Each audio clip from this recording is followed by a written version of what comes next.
কন্যাক বিমানত বহুৱাই ঘৰমুৱা হৈছিল ৰিক্সা চালক পিতৃ উচ্চ শিক্ষাৰ বাবে সপোন দেখা কন্যা লণ্ডনলৈ ওলাইছিল কিন্তু কি দুৰ্ভাগ্যজনক পৰিয়ালটোৰ সকলো সপোন সাৰখাৰ কৰি পেলালে বিমান দুৰ্ঘটনাই যিখন বিমানত কন্যা উঠিছিল সেই বিমানখন ধ্বংস হৈ গ'ল এইগৰাকী পায়ল খাটিক 242 গৰাকী বিমান যাত্ৰীৰ মাজৰ আছিল এগৰাকী 9 ঘণ্টাৰ যাত্ৰা আছিল লণ্ডনলৈ সপোন আছিল ডাঙৰ মানুহ হ'ব পিতৃ মাতৃৰ সপোন পূৰণ কৰিব ৰিক্সা চলাই পিতৃয়ে কষ্টৰে পঢ়ুৱাইছিল কন্যাক কিন্তু বিমানখন উৰণৰ কেইটামান মুহূৰ্তৰ পিছতেই সকলো শেষ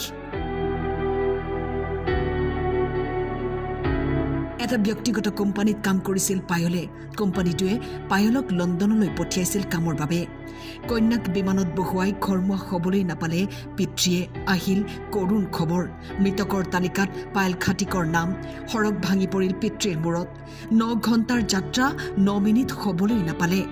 ঘৰমুৱা হোৱা ৰিক্সা চালক পিতৃলৈ খবৰ যিখন বিমানত পায়ল খাটিক আছিল সেই বিমানখন দুৰ্ঘটনাত পতিত হ'ল